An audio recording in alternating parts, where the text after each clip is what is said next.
Ousmane Diallo, pour ne pas dire Gaoual, par respect pour des gens de Gaoual. Cette pourriture, cette ordure, celui-là qui devait vous être redevable, parce que c'est vous qui lui avez donné la parole, c'est vous qui lui avez défendu lorsqu'il était dans le besoin. C'est celui-là aujourd'hui, sachant très bien les faiblesses et les défauts de chacun d'entre vous, vos lacunes, c'est lui qui est venu, qui a proposé à ce qu'on vienne vous affamer. Et c'est lui-là aujourd'hui qui crée une structure où vous venez pour relayer. Habib Marwan, c'est lui qui est à la base des tout premiers déboires de Habib Marwan. Les sanctions contre lui, c'est lui.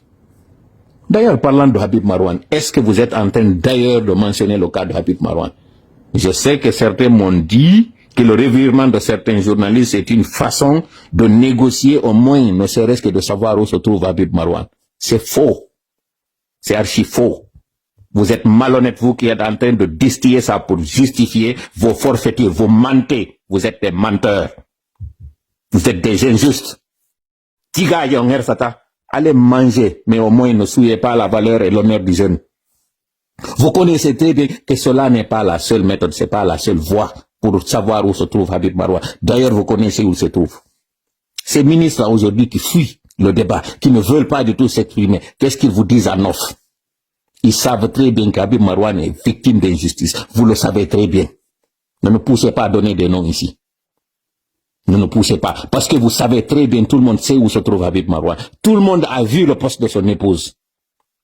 Regardez cette victime. Ordure de Mamadi Doumbouya, toi qui es là en train de dire que tu as de la pitié pour des enfants, tu as pris cette orpheline. Aujourd'hui, tu es en train de créer des orphelins artificiels. Cette épouse, cette mère en état de famille, qui vous dit dans un poste que malgré l'insécurité, l'obscurité et la douleur d'une femme enceinte, elle a pris sa voiture, elle a pris un enfant qui est en crise pour l'amener à l'hôpital. Bande d'imbéciles que vous êtes. Inculte et criminel que vous êtes. Cette femme-là, bandira mi tori kema hudangembe ka wonda redu jodo Allah mo jabina go mo jabina taw du'a on tawdo ko tonya do mo jabina du'a on sonnajo mo jabina kadi o du'a o sonnajo tawdo ko redujo parce que redujo ko hore gaburu mudum dari ko be tonyu ma ko nene bobo madame Marwan Camara mi tori kema Allah fewti ngulamu be fewti Mamadi e be ngu mudum hudabe goddo no yaltude do si Allah jabi biento mi ara mi haɗo non ɗo e hoore makko kanko o jiidirawo ɓeygu makko haaju moɗon bona si Allah jaɓi ɓaytugo wi ko toñeteɓe ɓe wonɗon e toñude ko billahi haaju moɗon bonay hakkunde gi Allah on jiiɓoto ɓeygu Habib Marwan hande ɗo ndaare sonja o debbo une femme qui était supposée avoir son mari à côté injustement incarcéré ngal jigawal kanko o wiyeteɗo ɗo Ousmane Gaoual Allah huɗima huɗi kala kañum kadi ko tawatayɗa gollidude muɗum mi daro kadi seeɗa mi jinda parce que mi gayni monade yiwgol ngal jigawal hande ɗo ka woni imade a manipula ɗo soferɓe kono a hersata kono noon mi yetama ko dondi wonɗa e waɗude manta soroɓe ma hari jaka ko batula kañum kadi ko ɗum ɓe wonno e waɗude gibi tan colonisation kono par respect pour ta famille parce que ɗamari yimɓe yeɗɗuɓe haysi ko Alpha Bakar ɗum sabu ɗum mi accima gigawal haccali hay musidɗo maɗa on kono a hersata non kono a hersata goɗɗo ko wi won ne'oto e ɗi réseaux sociaux ji c'est dire mi wawata ne'ade yeeso injustice mi wawata kalmade si mi yii ko inete ko jaggu goɗɗo no waɗe mi monoto ha doole a lanna haysi noon miɗo andi koko woni e lannude kono mi monoto yiwgol ngol enen duwaɓe immade ɓen darto o injustice ɗo